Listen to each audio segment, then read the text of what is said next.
Shalom anak-anak, bagaimana kabarnya hari ini? Semoga sehat dan tetap semangat. Untuk anak-anak yang hari ini masih kurang sehat, Ibu doakan segera sehat supaya bisa bersama-sama lagi belajar di sekolah. Nah, Ibu buatkan video untuk anak-anak yang masih belajar dari rumah. Kita akan belajar dari SPS bab yang ke-7 bagian B, yaitu hubungan dua garis. Nah, siapkan SPS-nya dan juga alat tulisnya ya. Yang pertama, garis sejajar. Garis sejajar ini adalah kedua garis yang tidak akan pernah berpotongan walaupun kedua garis ini diperpanjang. Nah, ini ada garis P dan garis Q. Kedua garis ini apabila kita teruskan, kita perpanjang, maka tidak akan pernah berpotongan.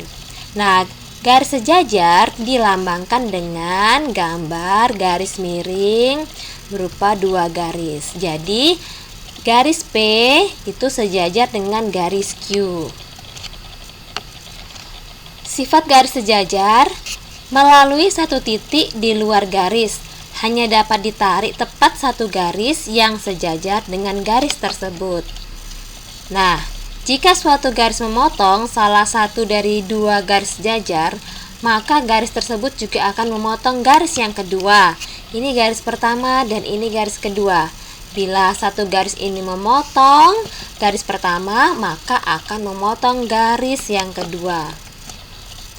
Kemudian, jika suatu garis sejajar dengan dua garis yang lain, maka ketiga garis tersebut sejajar dengan satu dengan lainnya.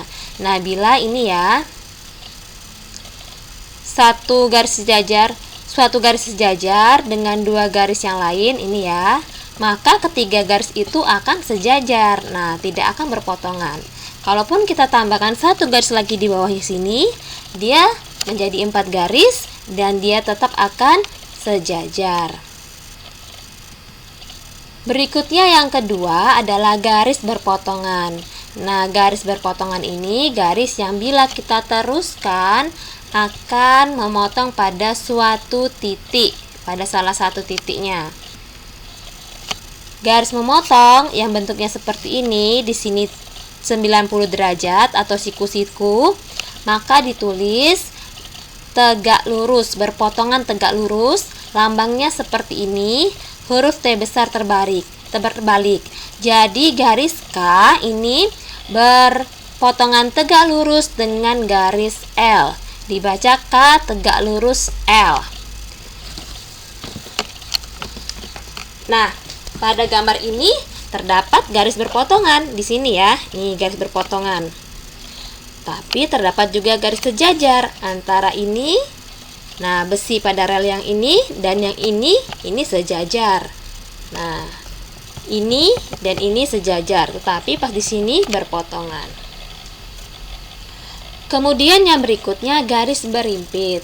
Jika kedua garis memiliki paling sedikit 2 titik persekutuan. Nah, garis ini terletak pada satu garis lurus. Garis berhimpit itu 2 garis yang berada tepat ya. Jadi 2 garis itu yang saling berhimpitan tepat, garis yang kedua tepat berada di garis yang pertama. Jadi memiliki 2 titik yang sama ini. Nah, ini disebut garis berhimpit. Nah, untuk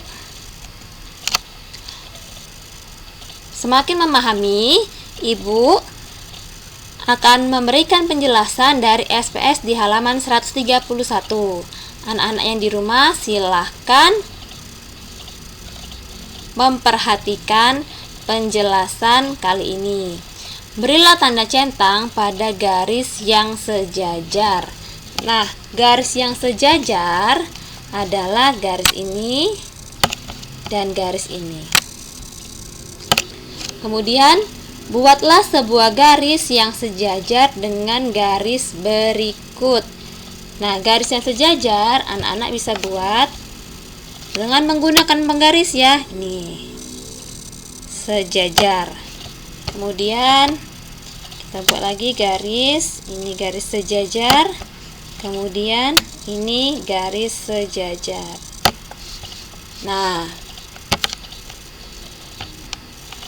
Nomor 3, lingkarilah bagian gambar yang memuat garis sejajar. Pada gambar A, garis sejajar itu ini ya. Ini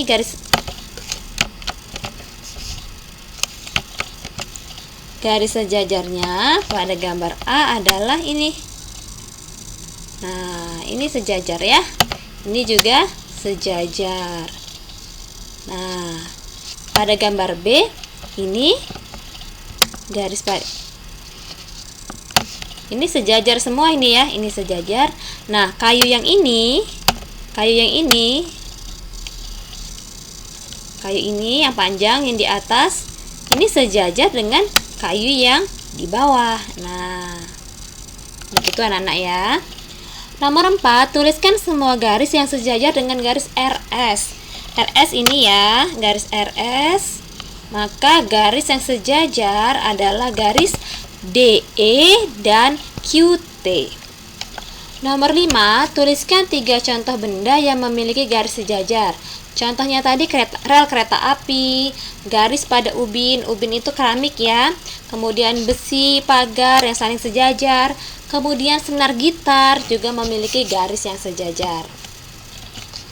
Berikutnya ini soal di halaman 133, yaitu tentang garis berpotongan.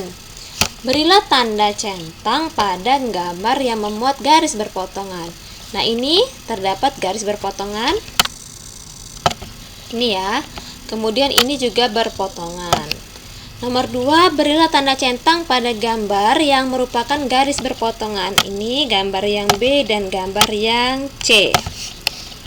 Berikutnya, soal nomor 3, tuliskan semua garis yang berpotongan dengan garis PQ pada gambar. Nah, garis PQ ya.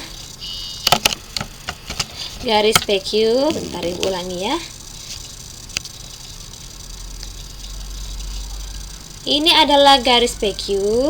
Nah, maka garis yang berpotongan dengan garis PQ ada garis KL ini dan garis RS. Garis KL dan garis RS. Ada 2 garis yang berpotongan. Nomor 4, buatlah sebuah garis yang berpotongan tegak lurus dengan garis berikut. Nah, tegak lurus, maka anak-anak buat garisnya itu pada perpotongannya lurus 90 derajat atau membentuk siku-siku. Nah, seperti ini. Pada gambar B, karena garis pertamanya sedikit miring, maka garis berpotongan tegak lurusnya juga kita buat miring ya anak-anak. Bukan seperti ini, bukan kita gambar lurus gini ya. Nah, jadi garis yang kedua kita buat lurus dengan garis yang pertama. Ini tadi yang A, Ibu ulangi. Nah, jadi kalau yang B, maka garisnya kita buat lurus dengan yang pertama. Nah, seperti ini. Nah, gambar yang C kita buat seperti ini, seperti tanda tambah. Yang D karena sedikit miring, maka kita akan buat sedikit miring. Ya. Nah, begini ya. Nomor 5. Perhatikan gambar di samping, apakah L dan M berpotongan jika kedua garis diperpanjang? Ya, berpotongan. Mengapa? Karena apabila kedua garis ini akan terus diperpanjang, maka akan bertemu pada suatu titik. Nah, ini Ibu perpanjang misalnya, maka dia akan bertemu di suatu titik. Nah, bertemu di ujung sini ya.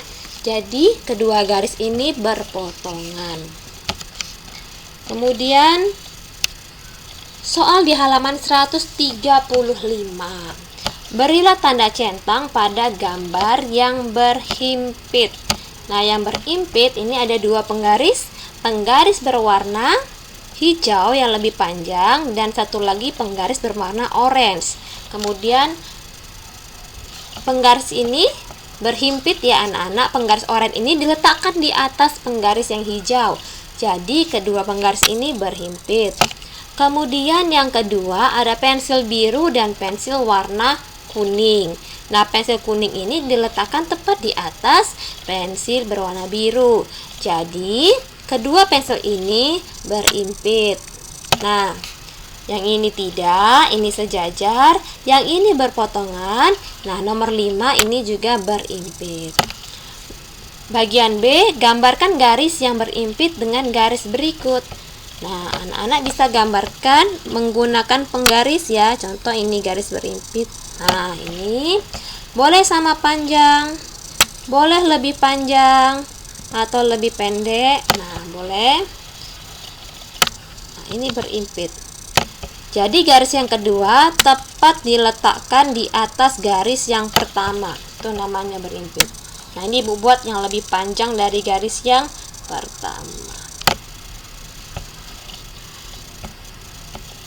Boleh juga anak-anak membuatnya menggunakan tanda panah.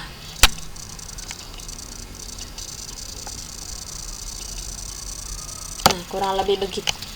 Ya, kurang lebih begitu ya anak-anak. Baiklah, demikian penjelasan Ibu pada video pembelajaran kali ini. Semoga anak-anak memahami penjelasan Ibu tentang garis kali ini ya. Terima kasih. Salam sehat selalu. Shalom.